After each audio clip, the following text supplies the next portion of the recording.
Alright, so I was supposed to make a short film for my film project, but I couldn't find the actors, so instead I have to make this sorry excuse for a documentary, which is really just gonna be me talking about myself for like 5 minutes. So, yeah, there's that.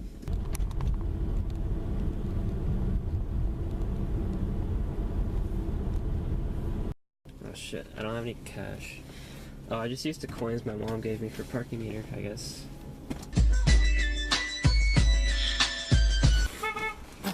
And we're back.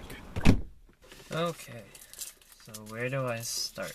You know they say it takes about 10 seconds for someone to decide whether or not they actually want to watch the entire video. So if you've gotten this far, I honestly don't know why you're still watching. But whatever, you're here, so... Hi, my name is Kent. You probably already know that. Unless you happen to know me by my Chinese name, which is Man. I was born in Hong Kong, November 10, 1993. Remember the 90s? You know, Backstreet Boys, NSYNC, Justin Timberlake with the, you know, ramen for hair.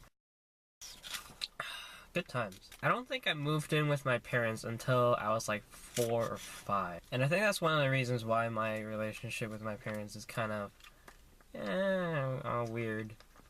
It's not bad, it's just, I don't know. I just feel like I don't have like a really deep emotional connection to them, if that makes any sense. Like, my earliest memories aren't of my parents. And I think the biggest issue was that I always just had this strange suspicion that, you know, my parents wanted like a daughter instead of a son when they had me. So I always just felt like I was this big disappointment. Like, I'd never be who they'd want me to be. Wow, talking to the camera is actually really hard. You can probably tell by all the jump cuts I'm gonna make. But you know, building on that, you know, growing up, I actually hung out with girls more than I did with boys, because I don't know, I just felt a lot more comfortable hanging out with girls, you know. And also, boys were dicks. I remember one time, I forget what it was like a raffle or something. Us kids, we were winning toys, and I won some kind of like G.I. Joe kind of thing. And this other kid that was sitting like across from me, he won a dollhouse and was extremely upset. And I kind of looked at him and I was just like, hey, you want to switch? Of course, the kid immediately was like, yeah, sure. And you know, all the parents just looked at me and were like, oh, this kid is a nice kid. But in reality, I actually just wanted the dollhouse.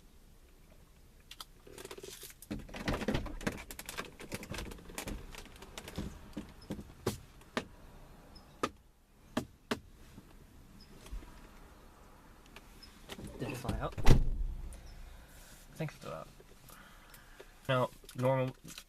Normal boys were playing with G.I. Joes, and I was playing with dollhouses and like playing tea time with my cousins. Yeah, I don't know. You know, looking at like fashion magazines, or like, you know, everyone would be like looking at the pictures of the girls and be like, ooh, damn, she's so hot, I want to bang her. And then I would just be sitting there being like, damn, I wish I was her. I don't know, just the idea of having like long flowing hair and getting to wear like tank tops and short shorts and cardigans, and you know that thing where like you're wearing a tank top and cardigan, you just have like the cardigan come off one shoulder. You know, that's hot. I wish I could do that. And it's not like I don't like boys' clothes. I mean, have you seen me in a fitted suit?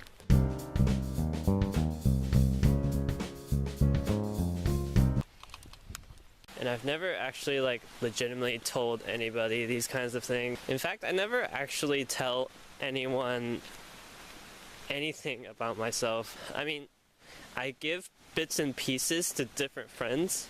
Like, I'll tell one friend this information about myself, and then I'll tell another friend another piece of information about myself. There's not like a singular person in the world that I tell everything to, and I don't know why I do that.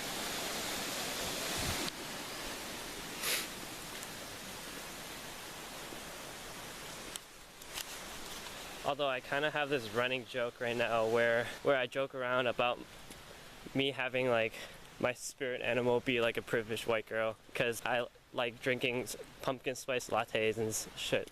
I just realized I walked around downtown for like hours with this stain on my sweater. And then one time I was just having a conversation with one of my friends, and I casually mentioned how cool it would be to just be a girl for a month. And then she was like, yeah, but then you wouldn't be able to walk home alone at night. And then she started listing a whole bunch of other things, and in my head I was just like, you know what? Those are all pretty fair trades if it means I get to be comfortable in my own skin. Do you know what it feels like to just look in a mirror and just go, you know what, that doesn't look right? And you look down and you're like, it doesn't feel right either. And it's not like I'm self-conscious about my weight or something, you know, it's no amount of fitness is gonna fucking shrink my Adam's apple or turn my dick into a fucking vagina, you know? That shit doesn't happen like that. How do you tell people that you identify as a different gender without people laughing at you? I'm not really quite sure how to do it. In high school, I was hanging out with one of my best friends at the time, and we were hanging out in his room. I forget what we were doing, but he said something along the lines of, Kent, if you were a girl, we'd probably be lovers. And I was just sitting there like, yeah, maybe. Really hope he isn't watching this, or if he is, I really hope he doesn't remember saying that. Okay, well, I had more to say, but I'm running out of time, so for the purpose of the video, I'm gonna end it right here and leave the camera back here and drive off for like dramatic effect or whatever.